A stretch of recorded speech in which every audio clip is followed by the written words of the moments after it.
수태형태는 의심이 되면 중부를 눌러보세요. 그런데 중부가 가장 뚜렷하면 일단 폐의 문제를 보세요. 그리고 폐의 문제를 보고 어떤 혀를 쓸 것인지를 복진을 통해서 짐작할 수 있어요. 가장 쉬운 짐작은 중부와 명치 아래, 중부와 거골 앞통이 있으면 무조건 화혈을 쓰라는 표시예요. 왜냐하면 명치 아래 거골 앞통은 수소음 심의 모혈이잖아요. 수소음 심의 대표혈은 소부혈이에요. 그래서 중부가 1번으로 아프고 그보다 좀 못 미치게 어쨌든 명치 아래가 아프면 화혈 조합을 쓰는 거예요. 어떤 때는 명치 아래가 더 아플 수도 있어요. 그래도 이 사람이 가지고 온 증상이 수태형 폐와 더 깊다, 밀접하다 그러면 중부 아픔이 명치 아래 아픔보다 적을지라도 폐 쪽으로 가는 거예요. 또 장문 아픔이 있어요. 장문 아픔이 혹시 나오면 수태형 폐와 족태형 B가 연결되는 폐연과 태백 조합을 쓰라는 참고사항이 되는 거예요. 또는 황유, 지실, 신유 쪽에도 아픔이 뚜렷해요. 그러면 수태형 폐와 족소음 신의 조합이 척택 음국이잖아요. 이렇게 짐작하고 써보는 거예요. 써봤는데 침 2개를 넣고 자극을 준 다음에 중부를 눌러보니까 병결이 사라졌어요. 아픔이 줄었어요. 맞다. 이 사람은 수태형 폐의 문제인데 오행혈은 이 조합을 쓰면 되겠구나. 기억을 되살리기 위해서 한 번만 더 잔소리 할게요. 제가 오랫동안 척추관 협착증으로 종아리가 터질 것 같다고 오는 환자에게 늘 오면 한두 번밖에 안 와요.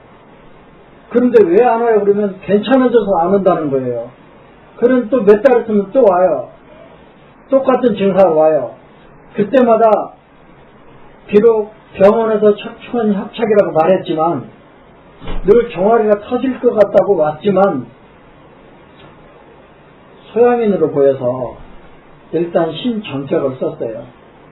신정적이 토사금보예요. 그런데 총통을 배운 다음에 궁금하더라고요. 정말 이 사람에게 토사금보를 쓰는 게 맞나 하고 봤더니 신유 병문이 뚜렷하더라고요. 그런데 궁금하잖아요. 이거 콩팥 맞다. 그러면 오행혈은 뭘 쓸까? 중부를 눌러봤더니 아파요. 맞다.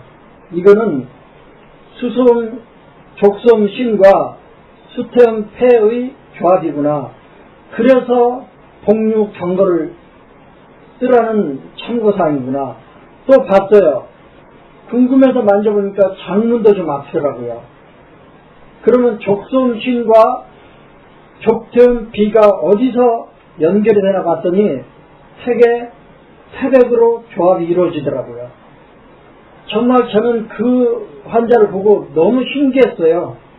아, 총통에서 복진을 중요한 진단으로 쓰는데 상당히 근거가 있구나. 여러분들 그런 식으로 활용을 해보시면 좋겠다 생각이 들고요.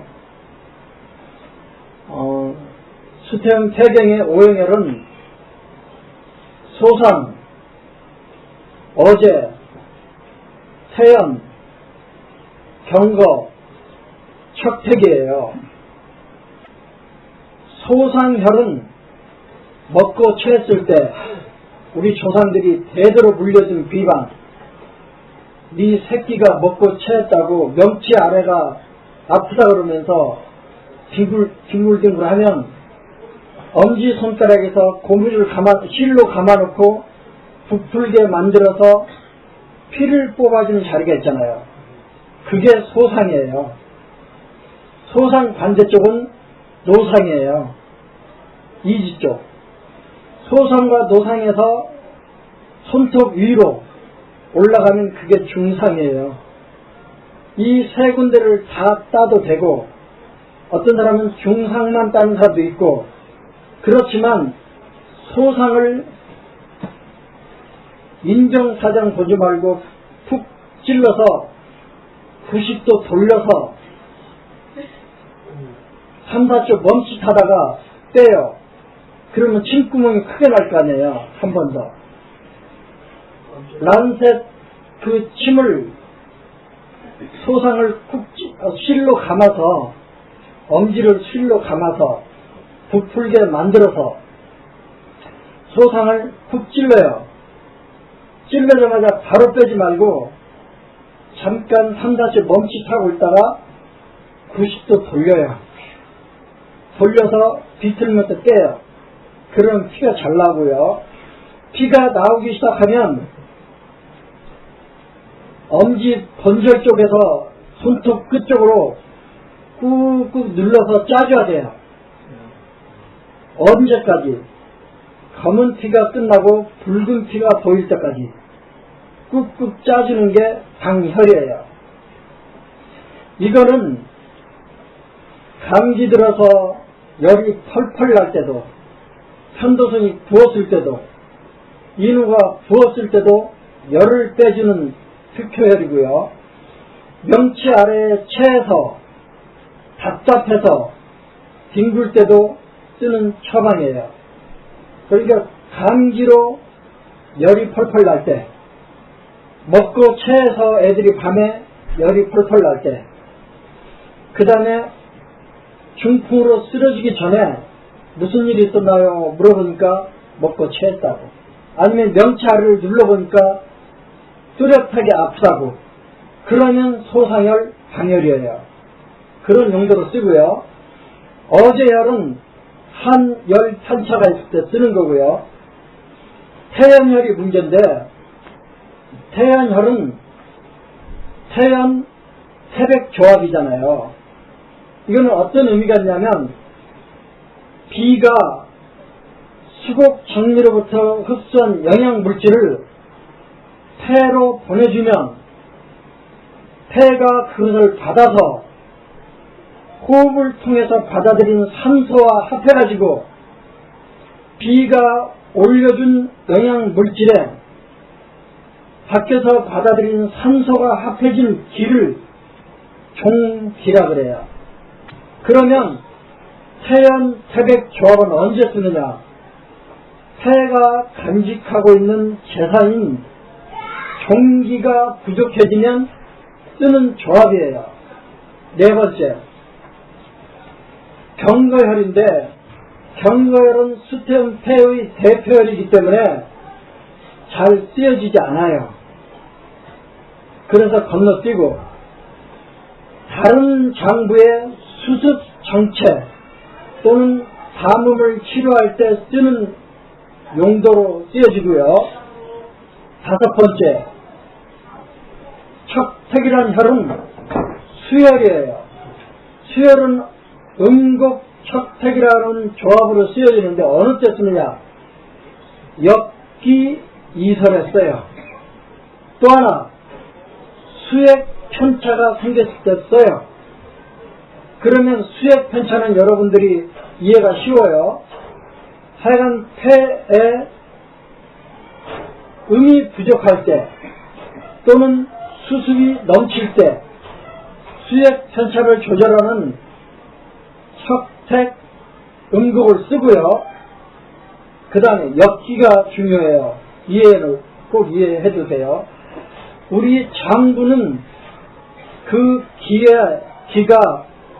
장부의 기가 흐르는 방향이 있어요. 경부선은 서울에서 부산으로 기차가 가잖아요. 호남선은 서울에서 목포로 기차가 내려가잖아요. 이렇게 기의 흐름과 일치되면 순기, 기의 흐름과 거꾸로 올라오면 역기라 그래요. 위는 내려가는 게 순기예요. 그런데 위에서 역기가 되면 흐림, 쌀국질, 구토 이렇게 올라오는 현상이 생겨요. 이거를 위의 역기라 그래요. 폐에서는 기침이에요. 기침, 해수천식. 이 해수천식이 폐의 대표적인 역기예요. 폐는 내려가는 게 순리예요. 그래서 폐의 기가 내려가지 않고 거슬려서 올라오는 걸 역기라 그러는데, 역기의 대표 증상이 해수천식이에요. 이때 쓰는 게 수혈이에요.